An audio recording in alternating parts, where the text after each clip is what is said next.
Welcome back, everybody, to another wonderful episode of Dreams, Dollars, and Destiny. I'm one of your hosts, Porcha Cooper, joined by my friends, Mr. Nicholas Westbrook, along with Miss Malinda Valentine. And we are here to bring you the best and the latest information regarding finances, your destiny, and then spirituality, right? Because this is really what it's about. So please get your friend, your family members to join you in on this podcast, and if not, go ahead and share it out to them if they can't join you when you're watching it.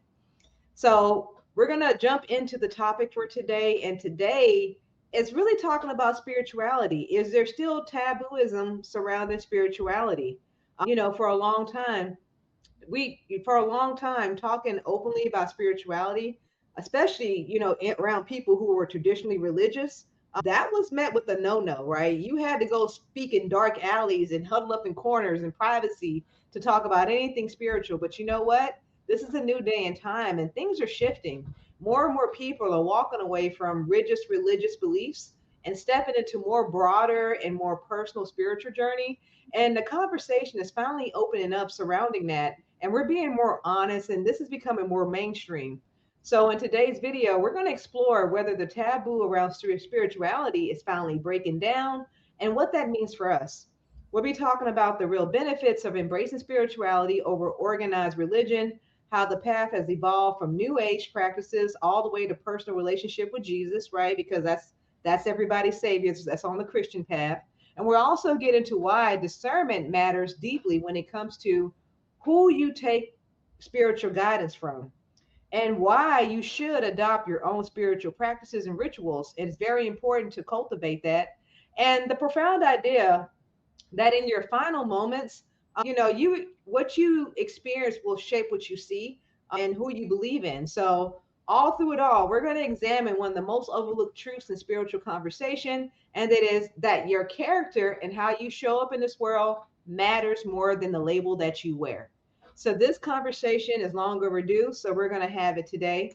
And like I said, it's all about embracing this new world of spirituality, and just really gauging the temperature right now, because everybody is kind of all up in arms about which route they should go as far as like saving their soul. Right? People have heard of the rapture coming. I saw some people preparing on social media a few months ago about that. So there is a lot of topics just around, a lot of topics and conversation surrounding this. For me, when it comes to spirituality, it is more personal than religion.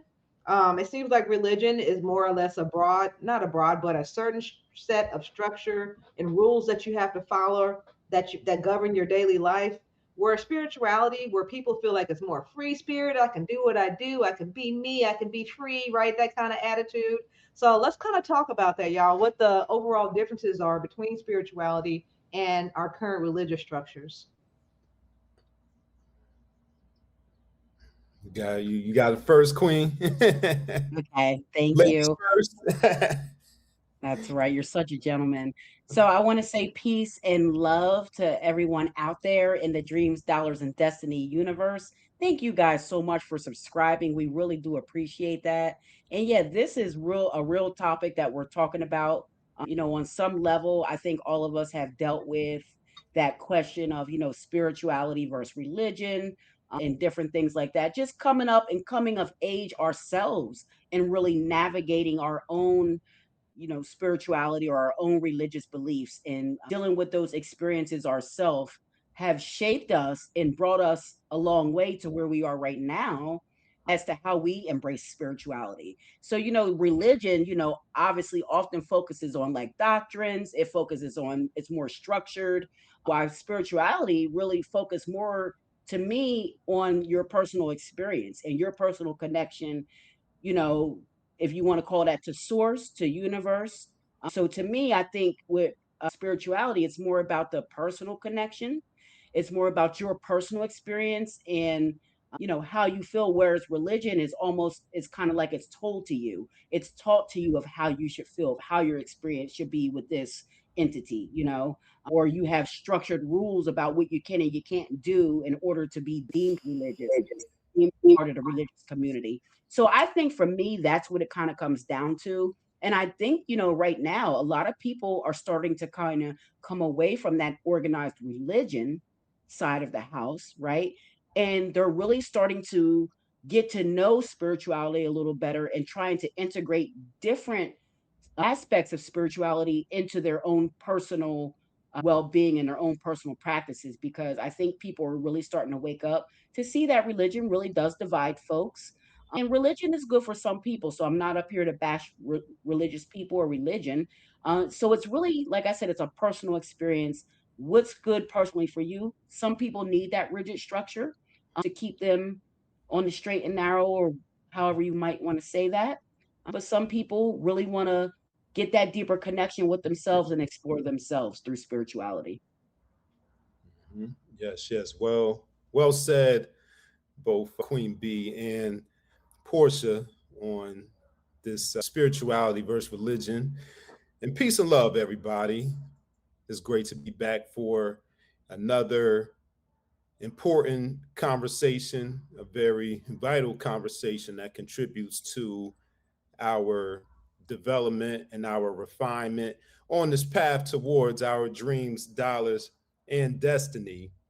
And I would say that while religion and spirituality have their differences, and I agree with you all about spirituality being more of a personal journey versus religion being more of dogma and a set of rules that may or may not be a part of a spiritual text that stems from a religion, and also spirituality being more free spirited, as you all said. I'm definitely in agreement with those definitions, or that distinction between religion and spirituality.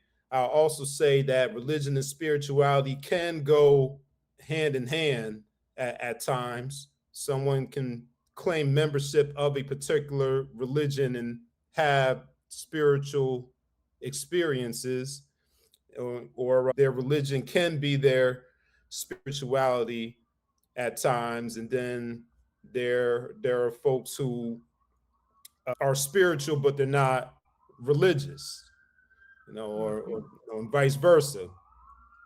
And I'll say that, I don't know if you can hear that. I don't know how how much pickup this microphone is having, but some sirens It's a going. lot because I thought it was my house. I put my thing on mute. I'm like, is that Oh, me? no, That's these you. sirens are by me. Okay. But All right, Newark. yeah, right, right. It's 85 degrees today too at the time of this recording. But get back to the spirituality religion, because that distracted me a little bit. But I think I was getting to this point about this whole topic of religion, and how for a long time it was, it was taboo just to discuss, unless everybody was on the same page. It was pretty much taboo to have discussions about religion and politics. And look at us now. We're we're talking about it in the open, having very, very heated discourse and debates over politics and religion. And now spirituality has entered the chat. And not only have we seen more and more people in this time leave religion to embrace spiritual practices, is getting to the point where people who are still in religion, they have to deal with spirituality, and they're actually having to address it, and they're giving their critiques and their opinions on spirituality, when in the past, like you all said, they wouldn't even address it. Like you would have to go and talk about that somewhere in the dark alley underground somewhere. Now people in religion are addressing spirituality head on. And just as people are shifting from shifting from religion to spirituality, you also see the reverse. Some people are going from spirituality to religion. I saw on the internet a couple of years ago, the reemergence of the from New Age to Jesus movement, where people are giving their testimonials on YouTube and other online platforms. And I also read a book a few years ago. I was showed a book, but I loaned it to my cousin. But it's a book called Jesus and the Gods of the New Age.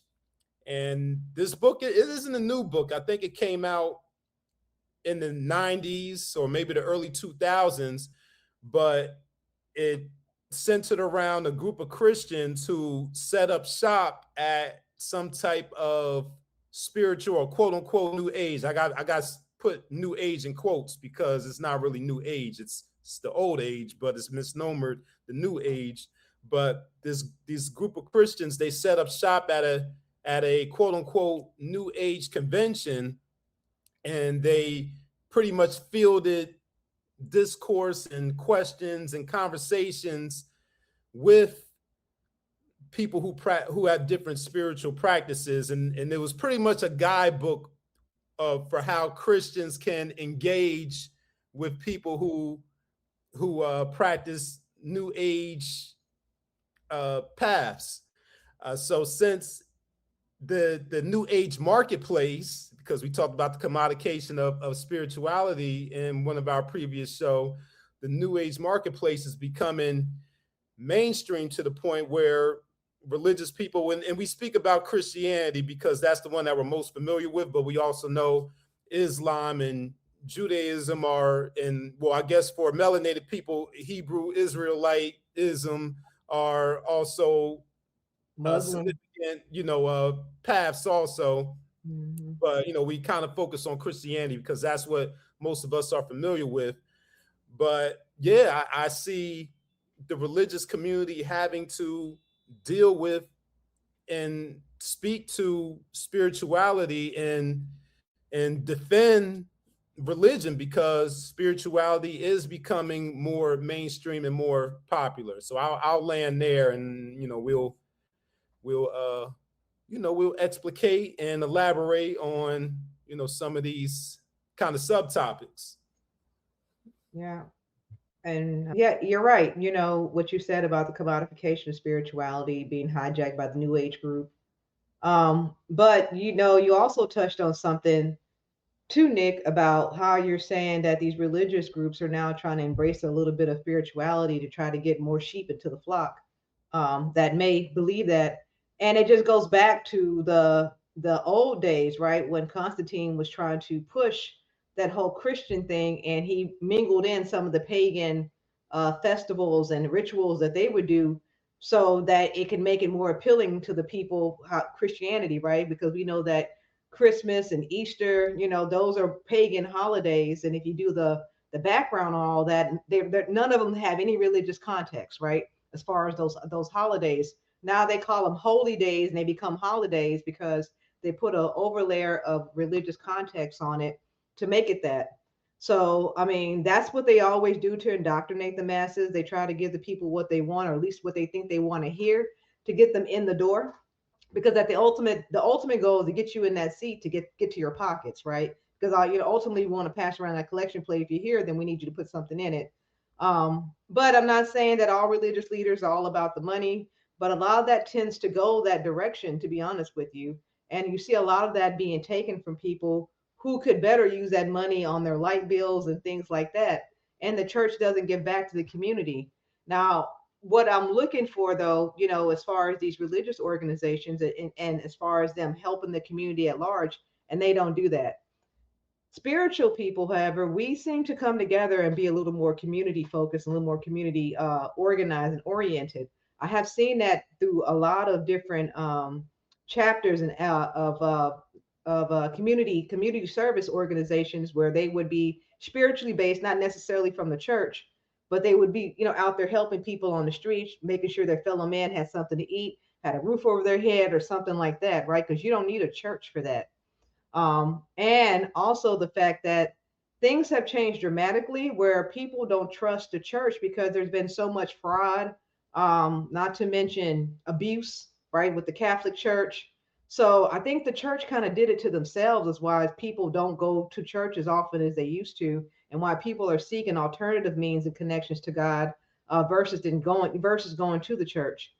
And spirituality is a one-on-one type of thing. But what I find is that when people come from a religious background, they want to make it religious, right? They want to add a structure, right? They don't like the freestyle of the free of spirituality. Wait a minute, you don't have to pray at 3 and 4 o'clock. Y'all don't have service 6 and 7 o'clock. Y'all don't, like they're looking for the structure that religion provides to them, and that's not what spirituality is. And so you have people who cater to that, right? They cater to that in a way that they call it New Age. Now we got a New Age church, right? Because there go that word church, because these people are used to going to church, and now we're going to be able to set this whole thing up the way that they need it to be. But that's not what spirituality is. And so that's what I kind of want to talk about too, is how they've been mingling in, right, a little bit of both to appease people who come from a religious background so they can be comfortable with spirituality, and then vice versa, people who have a spiritual background but the churches want to bring them in, how they're sprinkling a little bit of spirituality into the religious movement so they can bring them in, right? So it's kind of like cross pollination. I don't know what to call it. But it seems to be on both sides. They're trying to get people to join in. I don't know how that's working for them though. What do y'all think about that? About them kind of crossing over in that way to get people to join in? Well, I think you're definitely on point with drawing that parallel between them doing that now and the historical context with Constantine and merging the pagan festivals with the religious or the spiritual texts and holy days. And also, just to speak to, I'm glad you mentioned the abuse and the other factors. So overall, we're witnessing a decrease in membership of churches. I can even go to my home church now and notice the difference from the time I was growing up in the 90s and the early 2000s, where the church was packed out. Sometimes there had to be an overflow into, and they had to watch it on the screen, to now barely half of the church is full, and with a lot of the elders aging out or passing on. A lot of the younger generation, people my age and younger, they're not going to church anymore, and sometimes it's for the spiritual reasons, and for other times and other instances, it's like you said, Portia, and not, I don't belong to a Catholic church, but I would say the Black church version of that would be how people are treated when they go to these churches, and how sometimes you could walk into church and then the preacher is giving a message, and he's throwing subliminals at you. he's not saying your name specifically, but he's telling all your business without saying your name. And just so how people are treated is turning a lot of folks away. Sometimes they go into alternative routes, or they just watch church on online, or whatever the case is. But overall, you are seeing that decrease in membership. And then the churches that do, and those religious houses that do offer support, oftentimes they, you have to be a member in order to receive that support for your light bill or your utility bill, or if they're going to assist you, they're not just going to give you the assistance. You got to take the assistance along with this word too. So there's some fine print to receiving assistance from those churches that do assist the community. But I think you're on point as far as the cross pollination of the spirituality and religion to bring more members in, and to attract members, and those people who are fresh out of religion looking for that semblance or something that reminds them of religion. Shoot, I went through it myself. Mm-hmm. When I was first making that transition, one of the people that really resonated with me when I was first making that transition was Ray Hagins. I'm not sure if you all heard of him or familiar with him, but he's a former pastor that that started embracing African spirituality. And what really resonated with me was the aesthetics of his talks and his speaking. He would use the same aesthetics that a preacher would use, minus the hooting and hollering. But he would get up there. There might be a scripture or a text, not necessarily from the Bible, but he would outline it like a sermon. He would say, okay, the topic of this message is this. He would do some call and response. And I'm like, okay, he's talking about African spirituality, but he's speaking in a way that a preacher would speak. So this feels familiar to me. And that held me over until I developed, on my own. And it's interesting because I didn't necessarily go back to religion, but I went back into those religious texts and started breaking them down from a different perspective. And that's another aspect of spirituality versus religion that I kind of touched on in the opening, that some people make that transition to spirituality, but they still religion got a hold of that mind, right? Yeah, well, yeah. I mean, not religion itself, but some of the materials from the religion, like right. the book, like you start the rules. Yeah, and you start seeing the difference between the esoteric and the exoteric. What's taught on the outside versus the inner meanings of it.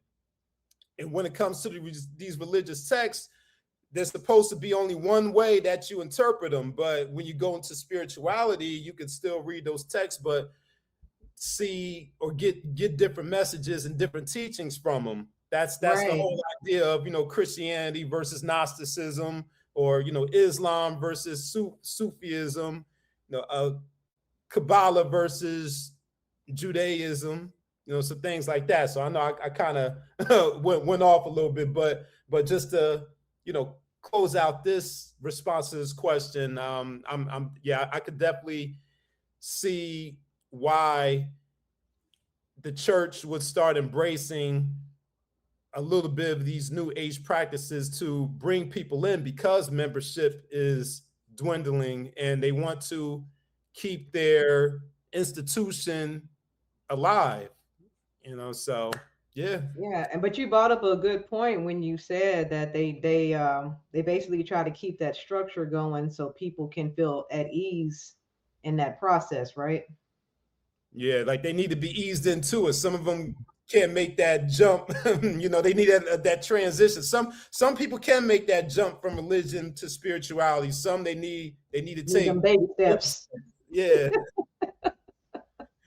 Yeah. They need them baby steps to get them there. And so it may be a reason for it, like what you're saying, to kind of mingle or mash up the two. But I just don't like the direction, that goes. What you have to say about that, Queen, as far as like them mixing up both to accommodate people?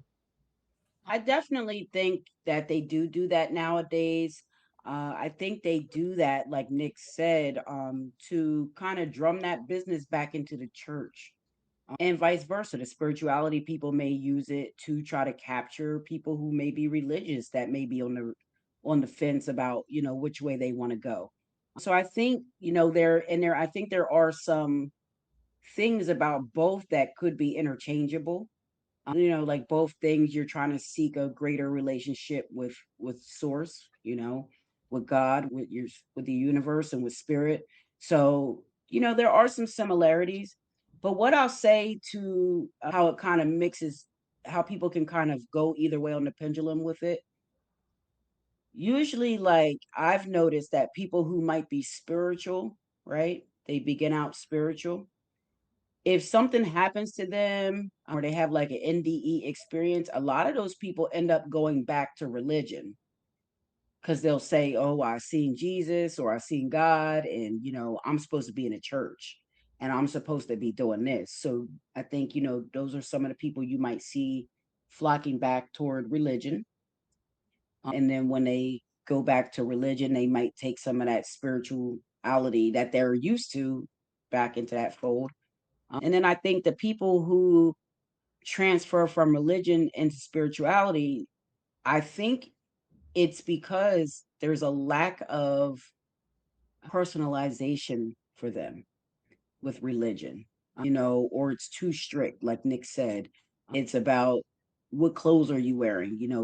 It's almost like sometimes the religious institutes are worried about things that are very mundane, like you got to wear this when you come, or you got to do this, or you have to behave this way. So I think people, don't like that rigid structure of the church. And I think those are the type of people who are a little bit more free spirited that tend to flock toward the spiritual side of it. So I do think there's definitely a give and take. I do like the way that Nick kind of integrates both when I see him in practice. When I see Nick in practice, he'll give you the numerology of the day or whatever he's talking about, but then he'll go to the Bible and read a verse that has to do with that, you know? So I definitely think there's a way to integrate both. But again, I think the church uses it to their advantage, like I said, to bring people back in because Nick is right. Back in the day, the churches used to be very filled up, but people are starting to see that, hey, well, what has the church done back for our family? When you look in our neighborhoods, you see a few things. You Hold see that a black thought right church. there, Queen. Hold that thought, because I want to bring this up real quick because you hit the nail Okay. right on the head about what I was going to talk about next. But I Okay. want to bring this up so we can hit it. Can y'all see my screen? Let me add it to the stage. Okay. There we go. Okay. So there was this viral social experiment by this girl named Kaylee Monroe, who Hmm. basically was pretending to be a struggling mother with a hungry baby and no money. And Hmm. so she would play the recording of the baby crying in the background. But what she was doing was calling a whole bunch of churches to see who would help her. And so I think she called 43 churches in total. 33 of them denied her, right? Declined help immediately. Some cited they only had resources for their own church members, required a lengthy application process, directed her to government programs. Joel Osteen, everybody knows Big Joel Osteen. He said that their approval process could take days or weeks, even though they have mega millions. So there are only 9 of the churches that she contacted that offered immediate help, no strings attached assistance. Responded responses that secured immediate yeses came from mosques, temple, Catholic churches, and several local Black churches. But it wasn't many, right? Because there's only 9 of them that actually responded out of the 43. Of course, there was some backlash with that from the religious leaders, but the viral experiment shined a spotlight on congregations that did answer the call, and one of the church actually got $75,000 in donation pouring in from the public that gave her assistance. So, and that's really what it's about. When you have your heart in the right place, you will always be rewarded by source, by the Most High. Right? You don't have to go out and scheme on people. So that's what I wanted to point out because Queen was going towards that, talking Hmm. about how the churches don't help, right, the public. And I just wanted to bring that story up to reinforce what you were saying. So what are your thoughts around this story? And have y'all did y'all hear that before? I Yeah, didn't yeah. hear about that story. I'm sorry. Oh no, I was gonna say no. I saw the video. I saw the video Oh, you did. of her making the calls, and yeah, I saw it before. Yeah, I'd never seen that before, but I'm not surprised, Portia. I'm very not surprised. And this is a person, like you said, okay, she's not a member of the churches, and I know churches are really huge on membership. And I'll just even point to that to say, when you pass away, if you're not a member of that church, you have to pay that church big money to come represent you and let your funeral be held At the at a church. funeral? Yeah, you have to pay big money, big money. And I'll even cite when my mother passed away, even though my mother was a member of the church. But in her later years, she was sick, so she wasn't going as much. And it kind of got brought up a little bit. But I mean, I didn't have to pay the big fee. But to me, it's like you don't do that because she was sick, and when she wasn't sick, she was here, she was tithing. And this is the problem with the churches, because this is why the younger people are coming away from that, because they see that there's no return on their investment. Okay. Now, obviously, the return on your investment is your relationship with God and Jesus, but you can create and cultivate that on your own. You don't need a building or a middleman to do that. And I think a lot of the people now see that, they recognize that. And a lot of people that are in, if you look at the Black neighborhoods, there's always a church, but the neighborhood is so dilapidated. What has the church done to help uplift that neighborhood, to help create or foster a business minded neighborhood, or, helped the people in the community that have a business in mind, help them to achieve getting that business and getting that building? Where's that at? So to me, and the churches always have this fund that they have a building fund. They're always trying to build a new church, but you want to build a new church. Who are you going to put in it? Who are you putting in a new church that you're building this for? And who is this for? Because if we're already in this community and we're already, people are already poor and living below the poverty line, putting all their money into going to a new church building is not helping them when their lights are getting cut off. And then the church is not even there to say, hey, here's $1,000 toward your electric bill because we seen you had a shut off notice on your door, or whatever the case. So when people in the neighborhood start to see, especially of the newer generations, that the churches aren't giving back to the community any type of meaningful way, they're hitting high road. So that's just kind of what I wanted to say to it. But I thought that was very interesting, because it just does go to show that these churches, some of them were just out for the money. Out for the money. Yeah. And that's what I'm talking about, right? Trying to separate that. And I think that's what's turning a lot of people away from the church, is the fact that they're for profit. And they are agents of the government. I mean, these preachers, pastors, whoever you want to call them, right? They are agents of the government because they continue to perpetuate a certain mind state to keep people in poverty. Just like you said, around the churches, the neighborhoods are poor. There's liquor stores on every corner, right? There's no growth. There's no movement. There's no fresh vegetables. There's nothing there to sustain that community. And the church is not helping them at all, except keeping them indoctrinated into the BS that's keeping them poor. There was this guy that was going around trying to teach financial education to churches. And a lot of the pastors didn't want to hear it. They weren't trying to have him teach that to his flock. Now, why do y'all think that is? Yeah, but and that's which is strange, because I think by teaching them financial literacy, that will help them make more money that they could put in the church. But but I think what you and the Queen are speaking to is the hypocrisy that we see in the church, and then also the division. Now, and I'll talk about the hypocrisy first. So the hypocrisy in what they're practicing versus what the scripture says. The scripture says across the religions, the scripture says to care for and help the poor. It doesn't say care for and help the poor if they're a member of your church. It says to care for and help the poor. Right. And also with the way that they treat folks. Like Queen, you mentioned them being nitpicky about how you're dressed, and they tell you, in the hypocrisy, they tell come as you are. Yeah, they tell you come as you are, but when you come as you are, you get criticized, you get ridiculed.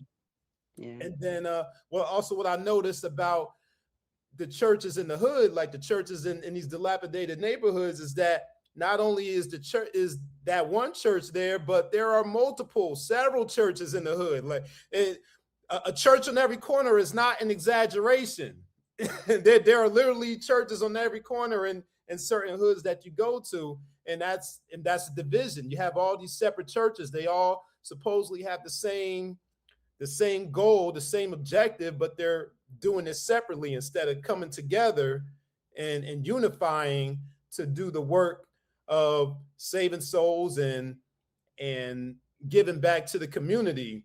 And I think it's an ego thing, but and it's not just the churches, it's a lot of organizations, especially our melanated organizations. We have political and social groups and organizations that are all doing the same thing, but they want to have their name on the marquee saying, yes, we did this. We saved all of these folks. We brought all these folks to Jesus, or we grew our membership to this number, rather than, all right, this church is going to work with the church down the block, even though they're different denominations. That's the other form of division within Christianity, is all these denominations. You got Baptist, Methodist, Episcopalian, Presbyterian, all of these denominations that divide, that cause division even within a religion, let alone spirituality versus religion.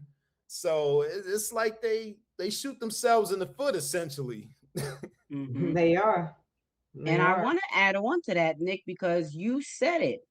And then Portia also said it. Portia said, you were saying how they work for the government, which they do, because most churches are 503c.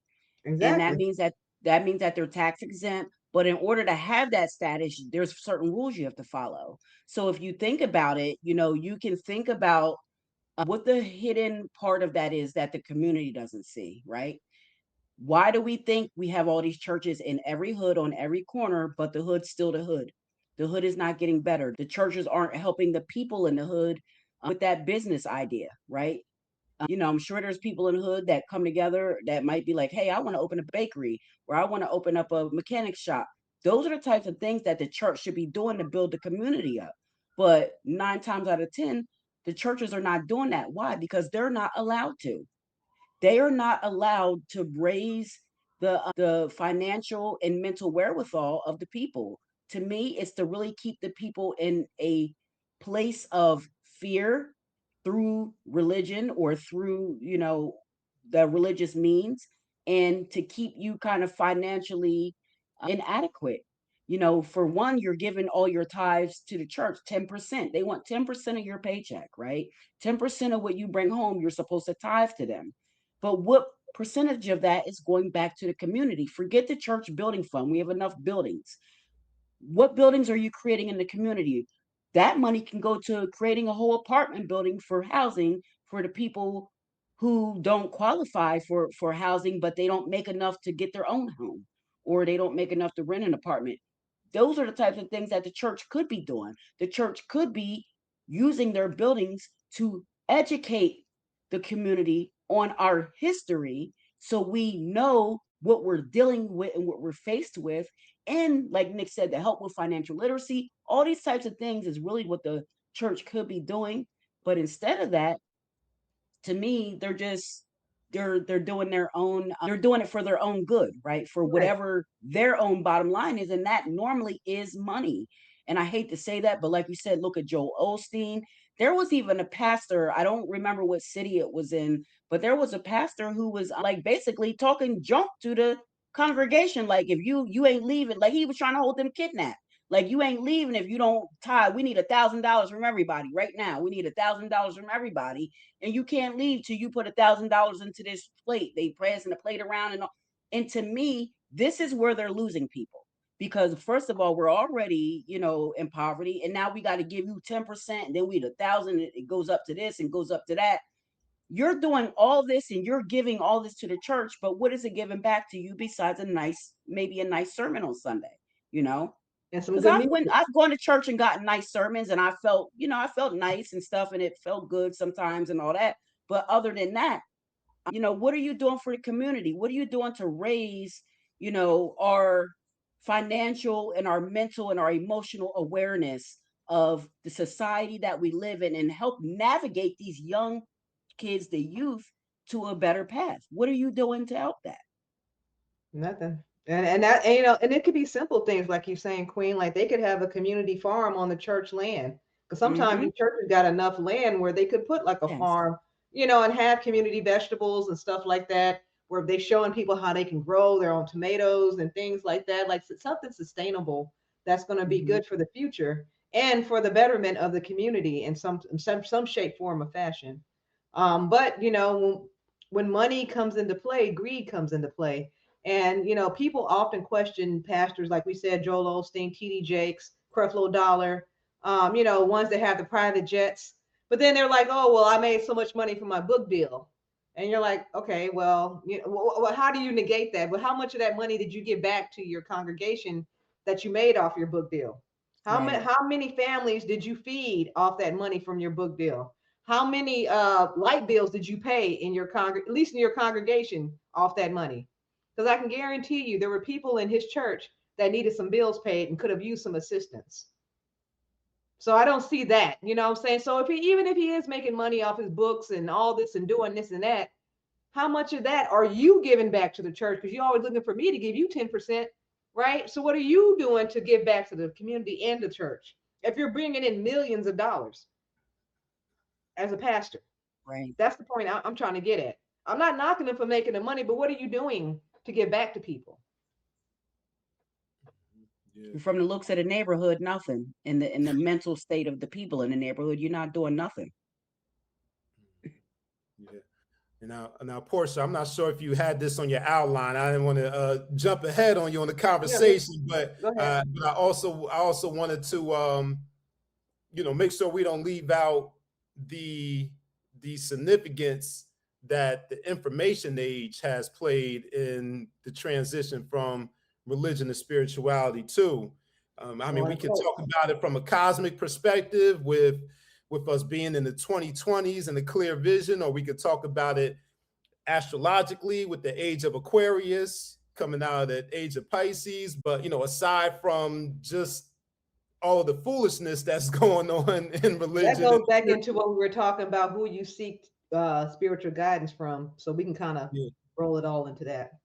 Okay, cool. So yeah, so aside from all of the foolishness that we see going on in religion in the churches, I mean, just with the internet age and just with information becoming more readily available, people are becoming aware that alternative paths do exist, and the information age is also debunking and demystifying a lot of misconceptions about spirituality, because that's what really contributed to my personal path, was just the information becoming available and documentaries and YouTube, and you can order books on Amazon, and you can find all sorts of books just in your mainstream bookstores and Barnes and Noble now. Just the information becoming available, and just through observation, going outside and getting away from my small hometown. That was a big part of it too. I grew up in this small town where I only saw the church, maybe the Nation of Islam, the 5%ers, and then your Orthodox Jewish people walking around. But once I left home and I went to a more urban city, more of a melting pot, I was exposed to a lot more. But the information age is also playing a big role in what's bringing people out of religion into spirituality. Just to make that transition and start that piece of the conversation. Yeah, I definitely think that is a huge part of it. Like you said, Nick, people are searching more for the deeper meaning of life, for their deeper connection, and, for healing themselves in different ways, based on different traumas that they've gone through. And I think oftentimes the church is not, progressive enough to handle these types of traumas and to handle these types of conversations. So I think that does spill into, okay, people seeking it out in a different way and then finding that spiritual lane, right? And like you said, Nick, 100%, the internet has opened up the access to the spiritual communities and spiritual information. I'll even say for myself, growing up, I always loved like astrology, astronomy, space. Didn't know too much about numerology growing up as a child, but like I always loved that, right? But I've always felt like to me it was taboo, because back then, you weren't allowed to talk about that really in our community. And to me back then growing up, I would have never thought that I would grow up to be what I am now, right? An astronumerologist, because back then it just was unheard of that we would even be able to, where would I even learn how to do that? right? There was not, you didn't even know where you could learn how to do that back then. Mm-mm. So you're right, the internet has opened up that access. And younger generations are more open-minded to spiritual ideas and ideas of like meditation and mindfulness, and they look at their mental health from a different spectrum than some of the older age people don't even address mental health issues, but the new younger generations do, and they want to do that from a holistic place. So I think the combination of those things has definitely changed the trajectory and opened up a whole new door for this new generation that is coming up to have all this access to this spiritual information and these spiritual ideologies. And the church is just not doing it for them. It's not doing it for them. Yeah. And I really think that the turning point came in 2020. I think people were headed down this path. I know I was prior to Hmm. 2020, but then there Hmm. was this big pivot, big shift for a lot of people where they just like, it was like a now or never moment, for them to shift into this new spirituality. Because remember, people couldn't go to church. They were trying to attend church via, online or what have you, but it still Hmm. wasn't the same type of practice. So I think that had a Right. lot to do with it. That kind of jump started. And we talked about in the commodification of spirituality, The Secret, right? That came out prior to that back in 2010, that kind of put the whole spirituality thing on the map when it kept talking about the law of attraction. And people were like, oh, what's that? The law of attraction. Or I can just sit there and visualize something and it just pops up. They made it seem like it was like Jiffy Pop popcorn, right? You just put it in, hit the button, and you got some popcorn. Like, no, it don't work like that. But it was just the idea of it. And I think people embraced that because they needed something more, because religion is not feeding their soul. And Hmm. just like you said, Queen, at a young age, I realized that, that wasn't it. That wasn't where I wanted to be when I would go to church every Sunday. And I just felt out of place. It wasn't resonating with me on that level. But then I would see the horoscopes and things like that. I'm like, oh, but then when I bring it up to my family, like, oh, it says I'm a Taurus, gone, that's some BS, whatever, it was quickly Hmm. dismissed. And so growing up, like you're saying, like in the 80s and 90s, it was kind of hard for us to really embrace that side because one, the information wasn't easily accessible. Two, nobody in our family wanted to talk about it. Nobody knew anything about it. Metaphysics, there were no channels. And the one thing that I do love about spirituality, that is actual spiritual science. So everything that we talk about can actually be proven. When we're talking about religion, I can't prove that Moses parted the Red Sea. I can't prove that Noah had an ark, right? Like those things seem very far fetched to me. But I can prove like psychometry. I can prove like cymatics, right? Because you can see the frequency and vibration of sound and sand when it shows these forms. Oh, that must have some actual truth behind that. There's some science to that. So for me, the fact that Hmm. I can verify this information goes a long way for me versus just believing. And I think that's the problem that a lot of people have with religion, because it hinges on your belief, what you choose to believe or what somebody told you to believe in, not necessarily what the actual truth is. Yeah, yeah, and then also with that, with the information age, not only are or were we or we have been becoming exposed to these alternatives, we're also learning the history of religion too, and we're finding that the history isn't lining up with the stories, like the examples that you mentioned, Portia. Now, there are some programs and some folks out there that are trying to prove that those phenomena were true using science, but oftentimes it falls flat. But Mm-hmm. but I think actually, honestly, it was the history. I came in through from a historical perspective before I came through the spiritual perspective. Honestly, it was me learning the history of these religions and what happened, like you said, with Constantine and these ecumenical councils and comparative mythology that's older than these religions now, that made me say, maybe this isn't what it seems to be. And then also, it's interesting that you mentioned 2020, because I don't know if you all remember this, around 2020 when we had that great conjunction of Jupiter and Saturn. This Mm-hmm. was the time when everybody was making these memes and these jokes on the internet, like, yeah, the black people gonna get their superpowers when Jupiter and Saturn conjunct. And so there was a lot.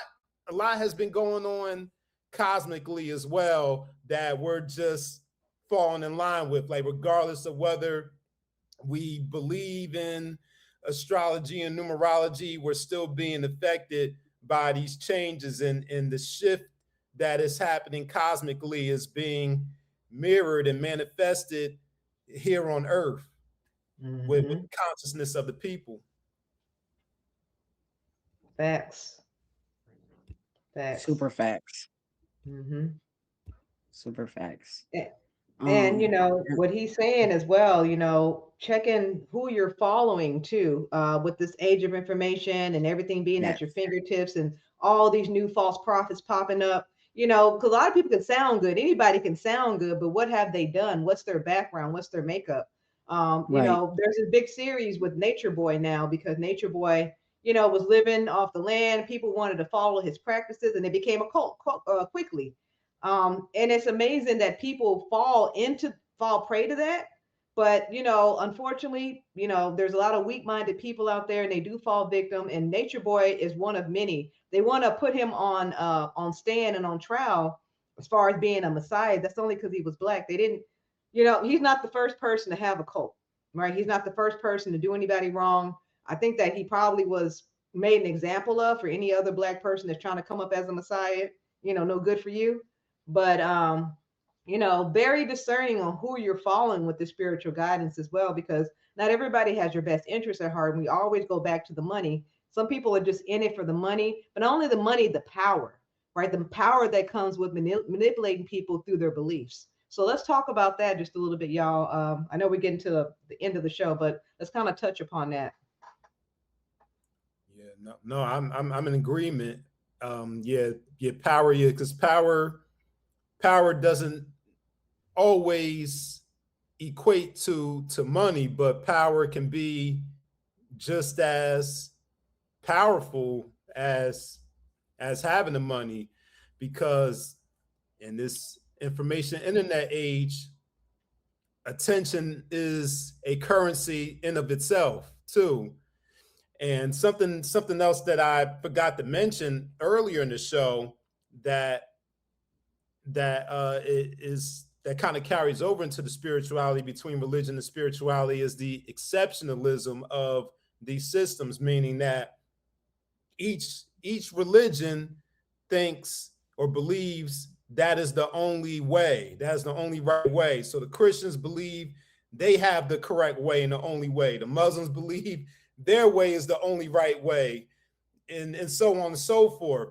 Now, if you're exploring spirituality and you're starting to notice the same in some of these personalities, some of these teachers, then you might want to proceed with caution. If anybody's telling you that this is the only way, like you have to follow this way or you have to follow me, this person, then that should give you some pause.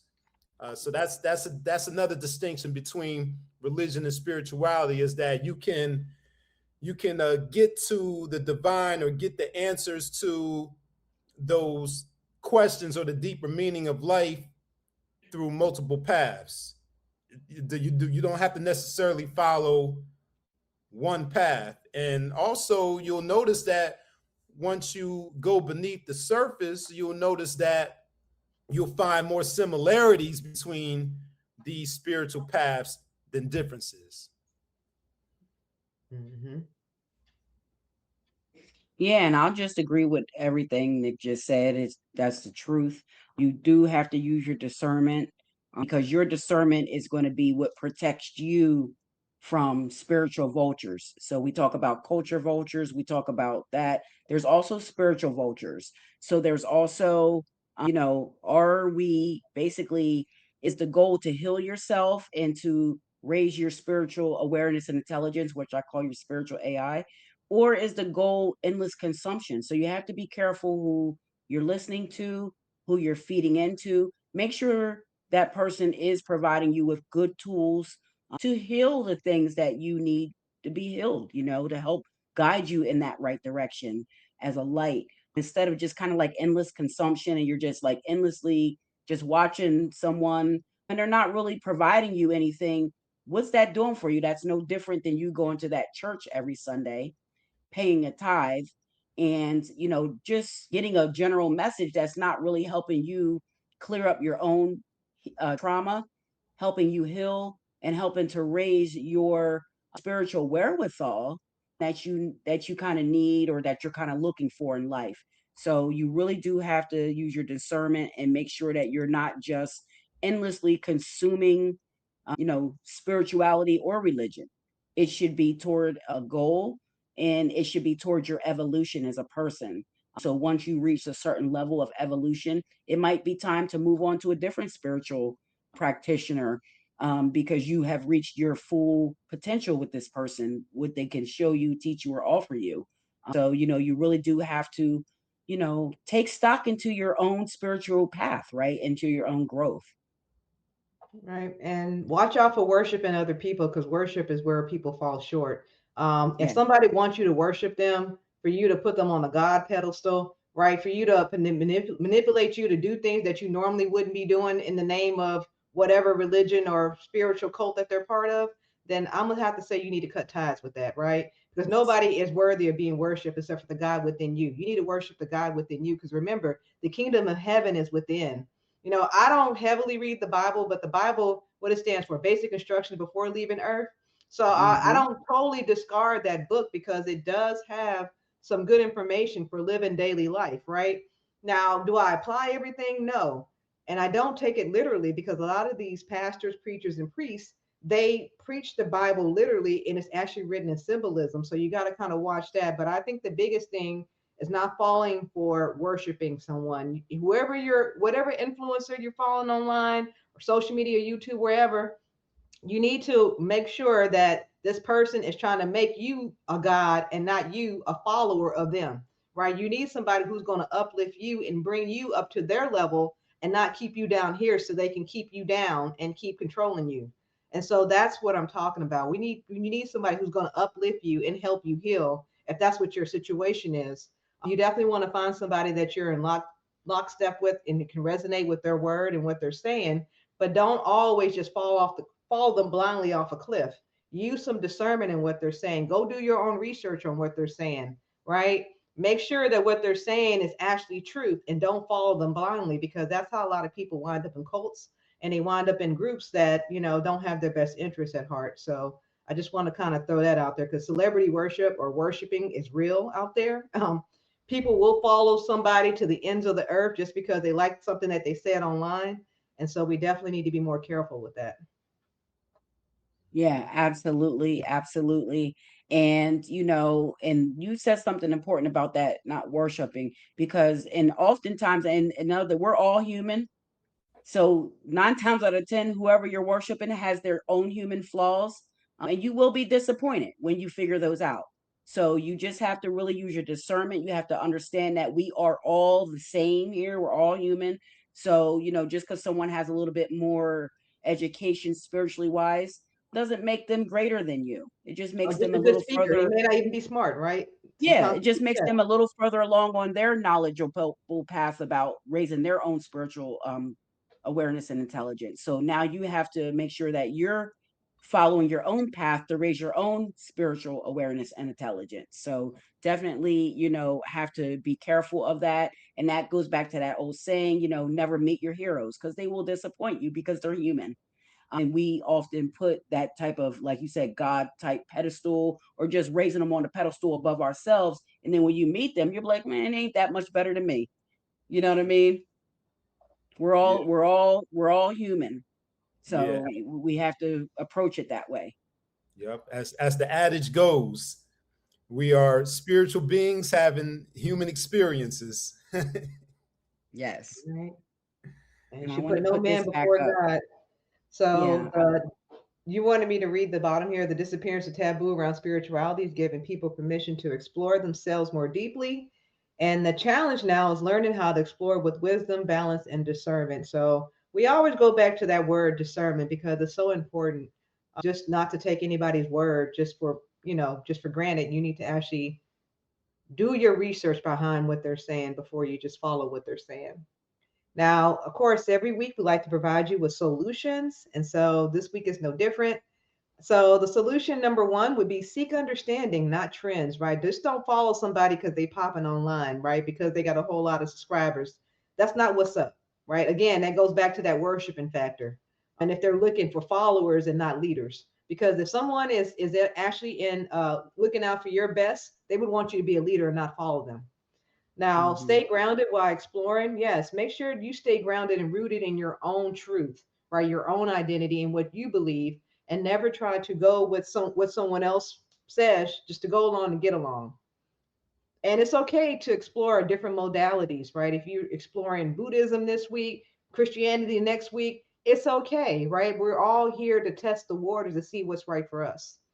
Respect different Mhm. paths. So bringing that up, because remember testing the different waters.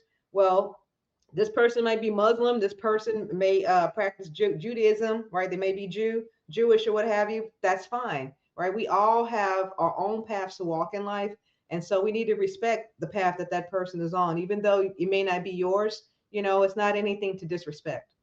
And then protect your mind and energy. That is the most important thing, right? You want to make sure you protect your energy, that you're grounding yourself, by stepping barefoot into some grass or maybe some sand or something like that. You're actually meditating, maybe doing a spiritual bath, right? You're protecting your mind and your energy and making sure that you're cultivating practices, daily practices that are helping you heal and then get to the next level, whether that's on a spiritual level or a financial level, because remember, this is dreams, dollars, and destiny. And so we're talking about things that may deal with spirituality, but at the end of the day, we're trying to package this because a lot of people have a dream of being healers and spiritual leaders and things of that nature. And then again, dollars come into play because people tend to get greedy. And that's why we went back to the church and how a lot of these mega churches, like these mega pastors, it's just the level of greed that happens at that level, and they don't help the community as they should. So your destiny should always be to help the greater good, right? So at the end of the day, if your destiny is not helping the greater good, then you get nothing in return as far as any value in your heart. So don't let spirituality become dependency. Don't become dependent on someone else for your spirituality. Basically, Mhm. spirituality is very personal. It should be done, maybe with you or maybe in an intimate group. You can always do a meditation group, right, to help lift the energy in the room. But always make it more of a personal mission, and whatever you feel comfortable with doing as far as your spiritual daily practice, then that's great for you. Again, there are no rules to spirituality. It's not a religion. A lot of people like to bring rules in because of the dogma of religion and the structure of that, but spirituality is really not that. It's really your personal relationship with the Most High, right? However you see that. Yes, yes. Absolutely. Well said. Mhm. Yeah, yeah. And I'll close out by saying too. Well, I'll start with the cults, and just as a reminder to everyone that cults exist in both religion and spirituality. So Mhm. be wary of that. And with that being said, uh, choose the path that is best for you. What you need to ask yourself is this religion or is this spiritual path making me a better person? Because your religion or your spirituality should contribute to your personal freedom and refinement. Because we see plenty of people, just like those greedy pastors, but we see plenty of people who can quote scripture.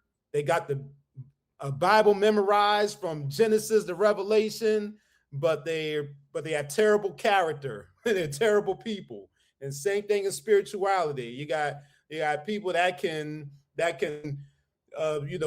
can you know, rebalance all the chakras and and Raise the dead and do all yeah, that. do everything like that, but they're terrible people. So you just make sure that whatever path you choose, that it's making you a better person. If it's not making you a better person, you you should rethink how you're practicing that path or choose another path. Also be open-minded in all of this noise. of the spiritual and the religious marketplace. Be open-minded. Don't overdo it. Don't overwhelm yourself, but be open-minded. And a big part of spirituality is that intuition. Develop that intuition, and that way you can strengthen your discernment, and your intuition will help lead you to the path that is in alignment with you. And the last thing I'll say is be compassionate and patient with others. Yes, there are people out there who want to take advantage of you, both on the religious and the spiritual side. Again, those greedy pastors or those cult leaders, such as Nature Boy and others. But there are actually honest people out there with integrity, and they are just fulfilling their duty. Because one thing that religion does teach you in the scripture is that you are to go out and convert people and witness to people. So if someone is witnessing to you, have a little bit of patience and compassion with them, because they're doing it from good intentions and from a good heart. So don't get into debates with people or be nasty with people if they're trying to witness to you or introduce something to you that you may not agree with. You can, politely thank them for the information and keep it moving.